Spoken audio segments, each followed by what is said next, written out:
Hello everyone, welcome back. आज हम पढ़ने जा रहे हैं right to education act 2009। It is very important for all the exams. So let start. सबसे पहले हम पढ़ेंगे आरटीई एक्ट 2009 क्या है। आरटीई एक्ट 2009 यानी कि शिक्षा का अधिकार अधिनियम को 4 अगस्त 2009 को संसद में पारित किया गया, परंतु इस अधिनियम को 1 अप्रैल 2010 में लागू किया गया था। आरटीई एक्ट 2009 के मुताबिक देश के सभी बच्चे जो 6 से 14 वर्ष के हैं, उन सभी बच्चों को मुफ्त में पढ़ाने का प्रावधान रखा गया। इस एक्ट की मदद से देश के गरीब बच्चे भी शिक्षा प्राप्त कर सकते हैं। यह एक्ट सभी के लिए लागू होता है, चाहे वो किसी भी जाति या धर्म का हो, चाहे वो बालक हो या बालिका हो। इसमें इम्पॉर्टेंट पॉइंट्स हैं कि यह एक्ट 1 अप्रैल 2010 को लागू किया गया। आरटीई एक्ट में 6 से 14 वर्ष तक के बच्चों को शामिल किया जाता है और सभी बच्चों को निःशुल्क में शिक्षा प्रदान की जाती है। और यह एक्ट सभी बच्चों पर लागू होता है, चाहे वो बालक हो या बालिका हो, किसी भी जाति या धर्म का हो। अब हम राइट टू एजुकेशन एक्ट से संबंधित कुछ प्रश्नों को पढ़ेंगे। हमारा पहला प्रश्न है, निःशुल्क और अनिवार्य शिक्षा अधिकार अधिनियम अधिनियमित किया गया लोकसभा द्वारा, राज्यसभा द्वारा, भारत की संसद के द्वारा या विधानसभा के द्वारा। हमारा उत्तर है भारत की संसद के द्वारा। निःशुल्क और अनिवार्य शिक्षा अधिकार भारत की संसद के द्वारा अधिनियमित किया गया। हमारा अगला प्रश्न है, शिक्षा के अधिकार अधिनियम 2009 में विद्यालय प्रबंधन समिति में भर्ती विद्यार्थियों के माता पिता या अभिभावक को न्यूनतम सदस्य संख्या प्रतिशत में निर्दिष्ट है। उत्तर है 75%। इसका अर्थ है विद्यालय की जो मैनेजमेंट कमेटी होगी, उस कमेटी में पेरेंट्स का जो रेशियो होगा या परसेंटेज होगा वो 75% होगा। हमारा नेक्स्ट क्वेश्चन है, किस धारा के अंतर्गत बालक के शारीरिक दंड और मानसिक उत्पीड़न का प्रतिशोध तथा अपमानजनक शब्दों से संबोधन करने पर रोक का प्रावधान है। मतलब आप बच्चे के साथ किसी भी तरह का उत्पीड़न, मानसिक या शारीरिक उत्पीड़न नहीं कर सकते हैं। इसका उत्तर है धारा 17। हमारा अगला प्रश्न है, केंद्र सरकार के आरटीई एक्ट 2009 में कितने अध्याय व धाराएं हैं। उत्तर है 7 अध्याय और 38 धाराएं हैं। केंद्र सरकार के आरटीई एक्ट में 7 अध्याय और 38 धाराएं हैं। हमारा अगला प्रश्न है, भारत आरटीई एक्ट लागू करने वाला कौन सा देश बना। उत्तर है 135वां देश। भारत आरटीई एक्ट लागू करने वाला 135वां देश है। उत्तर है 135। हमारा अगला प्रश्न है, आरटीई एक्ट 2009 की आवश्यकता भारत में क्यों पड़ी। उत्तर है उपयुक्त सभी के लिए। हम पढ़ लेते हैं क्या क्या दे रखा है इसमें। इसका उत्तर है अनुच्छेद 21 का लागू करने के लिए, इंग्लिश में से बोलेंगे 21 लागू करने के लिए। दूसरा है अनुच्छेद 45 को लागू करने के लिए। तीसरा है अनुच्छेद 51 के 11वें मौलिक कर्तव्य को लागू करने के लिए। और उपयुक्त सभी के लिए। तो उत्तर क्या हो जाएगा, उपयुक्त सभी के लिए। अनुच्छेद 21 का लागू करने के लिए, अनुच्छेद 45 को लागू करने के लिए और अनुच्छेद 51 के 11वें मौलिक कर्तव्य को लागू करने के लिए आवश्यकता पड़ी। हमारा अगला प्रश्न है, आरटीई एक्ट 2009 की किस धारा में विद्यालय प्रबंधन समिति का उल्लेख है। स्कूल मैनेजमेंट कमेटी का उल्लेख किस धारा के अंतर्गत है। यह है धारा 21।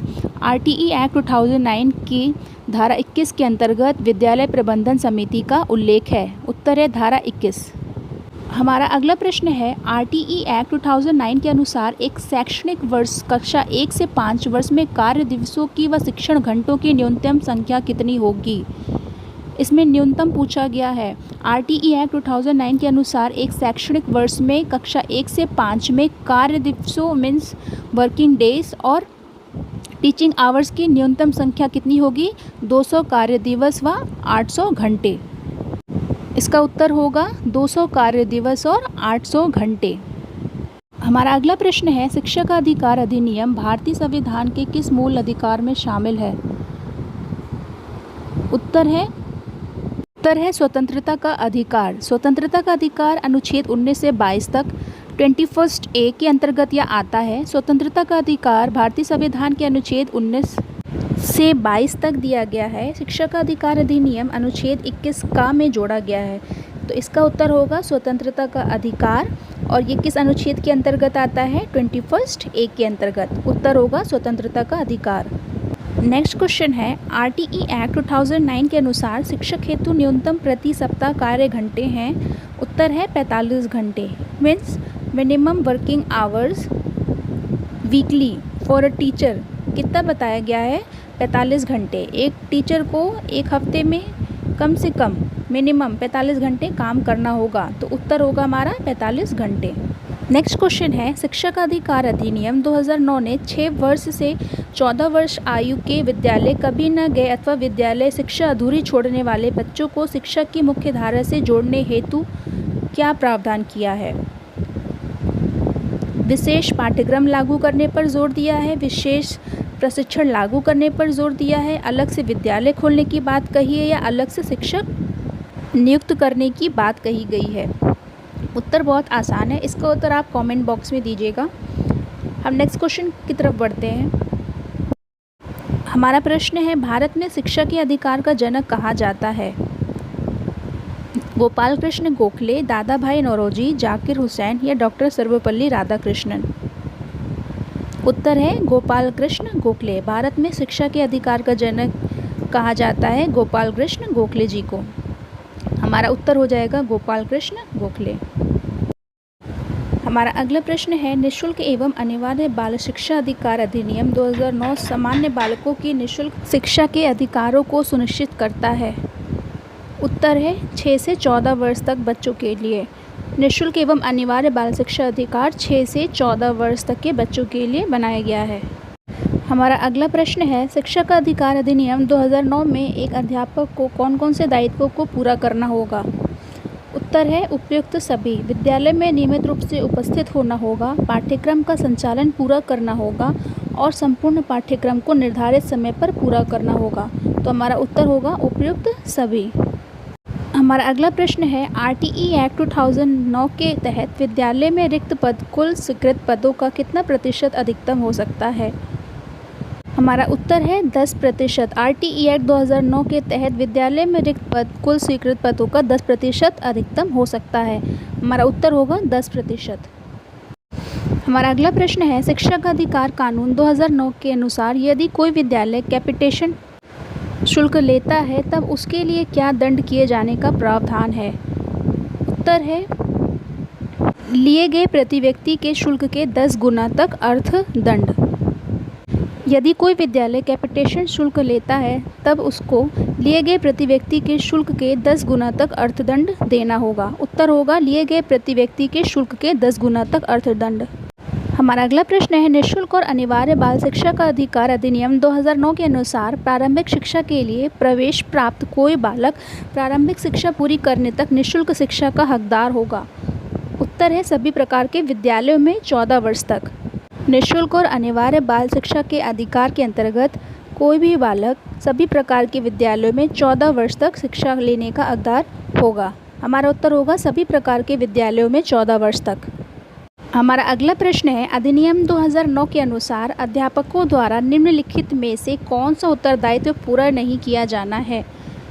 शैक्षिक कैलेंडर का विनिश्चय करना। शैक्षिक कैलेंडर का विनिश्चय करना यह अध्यापकों का उत्तरदायित्व नहीं होता है। हमारा उत्तर होगा शैक्षिक कैलेंडर पंचांग का विनिश्चय करना ये अध्यापकों का उत्तरदायित्व नहीं होता है। हमारा अगला प्रश्न है, निम्नलिखित में से कौन सा कथन शिक्षा का अधिकार कानून 2009 के संबंध में सही नहीं है? हमारे ऑप्शंस हैं, इसका खंड 26 विद्यालयों में शिक्षकों की रिक्तियों को भरने से संबंध है। इसका खंड 28 शिक्षकों के द्वारा निजी तंत्र को प्रतिबंधित करता है। इसका अध्याय 3 पाठ्यक्रम एवं मूल्यांकन प्रक्रिया से संबंध है। इसका अध्याय 6 बच्चों के अधिकारों के संरक्षण से संबंध है। उत्तर है इसका अध्याय 3 पाठ्यक्रम एवं मूल्यांकन प्रक्रिया से संबंध है। हमारा उत्तर होगा कौन सा कथन शिक्षा का अधिकार से संबंधित नहीं है? तो इसका उत्तर होगा इसका अध्याय 3 पाठ्यक्रम एवं मूल्यांकन प्रक्रिया से संबंध है। यह हमारे आरटीई एक्ट के अंतर्गत नहीं आता है। हमारा अगला प्रश्न है, बच्चों के लिए मुफ्त एवं अनिवार्य शिक्षा कानून 2009 के निम्नांकित में से किस भाग को बच्चों के लिए निःशुल्क एवं अनिवार्य शिक्षा कानून 2019 द्वारा संशोधित किया गया है? उत्तर है 1 भाग 16। बच्चों के लिए मुफ्त एवं अनिवार्य शिक्षा कानून 2009 को संशोधित किया गया है 1/16 के तहत। हमारा उत्तर हो जाएगा बच्चों के लिए मुफ्त एवं अनिवार्य शिक्षा कानून 2009 को संशोधित किया गया है 1/16 के तहत। हमारा अगला प्रश्न है बाल शिक्षा का निःशुल्क एवं अनिवार्य अधिकार अधिनियम के अंतर्गत कक्षा 6 से 8 तक के विद्यार्थियों के लिए अधिकतम कितनी पैदल दूरी पर विद्यालय स्थापित किया जाएगा? उत्तर है 2 किलोमीटर। बाल शिक्षा का निःशुल्क एवं अनिवार्य अधिकार अधिनियम के अंतर्गत कक्षा 6 से 8 तक के विद्यार्थियों के लिए 2 किलोमीटर पैदल दूरी पर विद्यालय स्थापित किया जाएगा। हमारा उत्तर हो जाएगा 2 किलोमीटर। हमारा अगला प्रश्न है आंगनवाड़ी या बालवाड़ी 3 से 6 वर्ष तक के बच्चों के लिए खोले जाएंगे का आरटीई एक्ट 2009 में उल्लेख है? उत्तर है धारा 11 में। आंगनवाड़ी या बालवाड़ी में 3 से 6 वर्ष तक के बच्चों के लिए खोले जाएंगे किस धारा के अंतर्गत आता है? या धारा 11 के अंतर्गत आता है आरटीई एक्ट 2009 में। हमारा अगला प्रश्न है आरटीई एक्ट की धारा 27 के अनुसार शिक्षक को निम्न में से किस कार्य में नहीं लगाया जाएगा? उत्तर है पल्स पोलियो अभियान। आरटीई एक्ट की धारा 27 के अनुसार शिक्षक को पल्स पोलियो अभियान में नहीं लगाया जाएगा। अगला प्रश्न है शिक्षक का अधिकार अधिनियम के अनुसार बच्चों का किसी विशिष्ट कक्षा में प्रवेश का आधार होता है? उत्तर है बालक की उम्र। शिक्षा का अधिकार अधिनियम के अनुसार बच्चों का किसी विशिष्ट कक्षा में प्रवेश का आधार होता है उस बालक की उम्र। आरटीई एक्ट के अनुसार 6 से 14 वर्ष तक के बच्चों को मुफ्त और अनिवार्य शिक्षा का अधिकार दिया जाता है। अगला प्रश्न है शिक्षा के अधिकार में वर्णित नो डिटेंशन पॉलिसी से क्या तात्पर्य है? शिक्षा के अधिकार में वर्णित नो डिटेंशन पॉलिसी से तात्पर्य है अनुत्तीर्ण नहीं करने की नीति। मीन्स किसी भी स्टूडेंट को आप फेल नहीं कर सकते। नो डिटेंशन पॉलिसी से तात्पर्य है अनुत्तीर्ण नहीं करने की नीति। शिक्षा के अधिकार में वर्णित नो डिटेंशन पॉलिसी से तात्पर्य है अनुत्तीर्ण नहीं करने की नीति। हमारा अगला प्रश्न है बालकों का निःशुल्क और अनिवार्य शिक्षा का अधिकार अधिनियम 2009 के अंतर्गत विद्यालय प्रबंध समिति में महिला सदस्यों की संख्या का प्रतिशत क्या होगा? उत्तर है 50। महिला सदस्यों की संख्या का प्रतिशत विद्यालय प्रबंध समिति में 50 होगा।